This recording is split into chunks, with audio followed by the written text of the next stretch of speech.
The 4 cycles of Irish mythology are the 4 broad, mostly chronological categories into which scholars like to place Irish myths. Namely, these are the mythological, Ulster, Fenian, and King's cycles. The mythological cycle concerns itself with Ireland's earliest inhabitants and conquerors. Here you can hear tell of the heroics of Ireland's divine tribe, the Tuatha Dé Danann, and how they defeated their nemesis, Balor of the Evil Eye. Flash forward to the Ulster cycle, and the Irish gods are no longer the protagonists of the tales. Instead, the Irish hero Cuchulainn gets much of the narrative spotlight. Granted, Cuchulainn is a demigod who can hulk out on the battlefield, growing to 7 feet tall. A couple of centuries later, there's a new hero on the block, Fionn mac Cool, or Finn McCool, leader of the roving Irish warrior society known as the Fianna. Stories about Finn and the Fianna, like when they chase a disguised sea god into the otherworld, form the basis of the Fenian cycle. Finally, there's the King cycle, which is a collection of stories about mythical, semi-historical, and even some historical Irish high kings. This cycle runs parallel to the other 3 cycles, while also bringing us up to the reign of the very much historical Irish High King, Brian Boru. That, my friends, was the 1-minute explanation of the 4 cycles of Irish mythology. So if you're still sitting there scratching your head, don't worry. I actually just came up with a really simple way to think about all this. But first,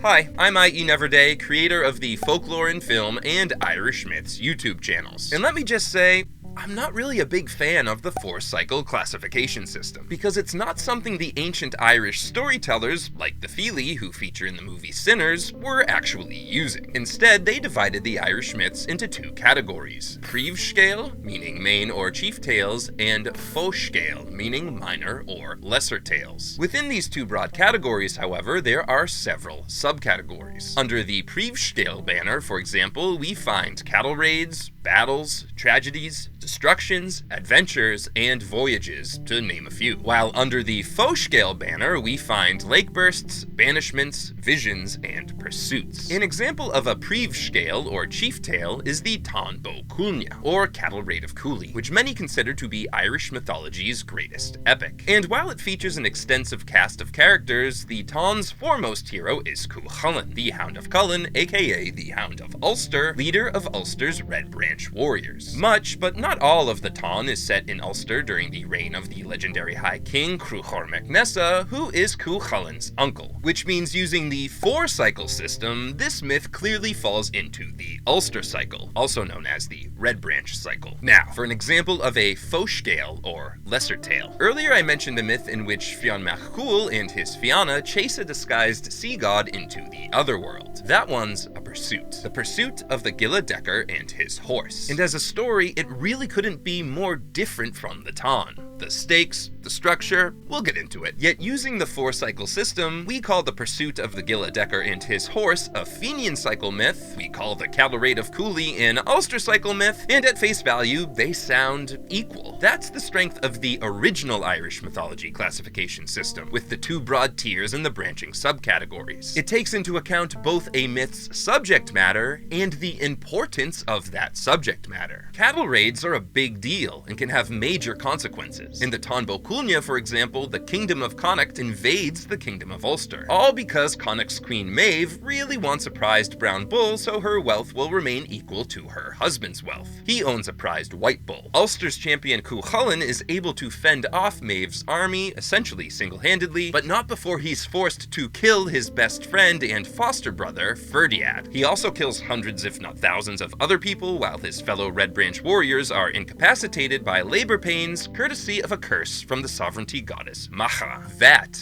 is a cattle raid. And to be sure, my summary is barely scratching the surface. But the takeaway is that cattle raids are about a lot more than just stealing cattle. They have complex plots full of family drama and personal betrayals, and in some cases, dragons. Go read the Táin Bó Freac, or Cattle Raid of Freac, which some scholars argue was the original inspiration for the Old English epic Beowulf. Pursuits, on the other hand, didn't inspire Beowulf. Let's look at our example. In the pursuit of the Gilla Decair and his horse, Gilla Decair meaning troublesome servant, 15 of Fionn mac Cool's warriors mount a grumpy giant's horse. The horse runs off across the sea with the 15 of them on its back. Fionn is obligated to give chase, and otherworldly shenanigans ensue. Don't get me wrong, the pursuit of the Gilla Decair and his horse is an awesome myth, just like The Hobbit is an awesome book. Meanwhile, the Táin Bó Cúailnge is the Lord of the Rings. No, that's not a perfect analogy. As the Irish myth chronology hawks among you no doubt noted, it doesn't make chronological sense for me to compare the pursuit of the Gilla Decair and his horse to The Hobbit and the Táin to the Lord of the Rings, because in Irish mythology, the pursuit in question happens well after the events of the aforementioned cattle raid. And that's what the 4 cycles bring to the table.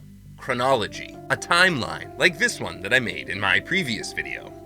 Using the 4 cycles is akin to classifying popular music by decade, hits of the 70s, 80s, 90s, as opposed to by genre or structure. Power ballad, pop punk, polka. No, that's not a perfect analogy either, because the location of a myth on the in-universe timeline, if you will, doesn't actually tell us how old that myth is. For example, some Ulster cycle stories were recorded before some mythological cycle stories, sort of like how the original Star Wars trilogy was made before the prequel trilogy, even though chronologically the latter takes place earlier. And this leads us to the key to understanding the 4 cycles of Irish mythology that I teased earlier. The 4 cycles can be mapped pretty seamlessly to the Star Wars franchise. Indulge me. As previously stated, the mythological cycle is the prequel trilogy, not only because of its chronology, but also because it features a bunch of superpowered people running everything. The Jedi, I mean the Tuatha Dé Danann. But then comes Order 66, I mean the Milesian invasion, and those superpowered folks all get killed or exiled. Don't worry, some of them will pop up again in later cycles. Which leads us to the Ulster cycle, which is a lot like the original trilogy. Again, not just because of chronology,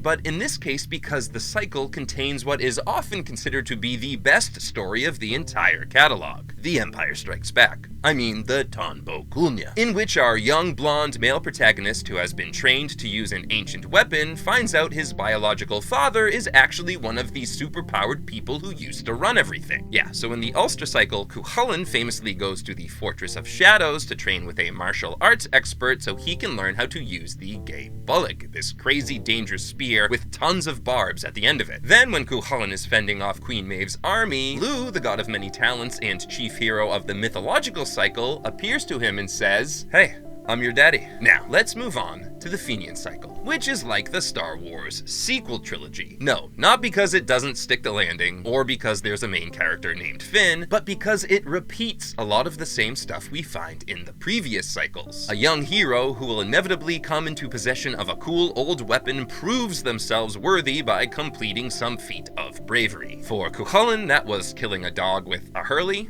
For Fionn, it's slaying a fire-breathing monster with an enchanted spear. As for the King's cycle, that's the Star Wars story stuff, the non-Skywalker saga stuff, your Rogue Ones and Solos and Starfighters and what have you, and the streaming stuff too. King's cycle stories can take place anywhere on the Irish mythology timeline, including in between the other cycles. On the rare occasion an OG member of the Tuatha Dé Danann might make an appearance, like when the sea god Manannán mac Lir appears to High King Cormac mac Art, but for the most part, King's cycle stories deal with non-divine characters. It's as close to history as Irish mythology gets. Hence, it's also known as the historical cycle. So there you have it, the 4 cycles of Irish mythology explained using Star Wars. And don't even get me started on how the first High King of the Tuatha Dé Danann, Nuada of the Silver Hand, got his hand lopped off in battle and had it replaced with a silver robot hand. Don't even get me started. I'm gonna save that for a future video. If you enjoyed this video, please leave a like and drop me some feedback in the comments. And one of the best things you can do is subscribe. That really helps. Looking for a book? Might I recommend Irish Monsters in Your Pocket, a tiny little book about Irish dragons, werewolves, vampires, banshees, headless horsemen, and other beastly beings. As always, my name is I.E. Neverday, editor of the Celtic fantasy short story anthology Neon Druid, and creator of the Irish Myths and Folklore and Film YouTube channels.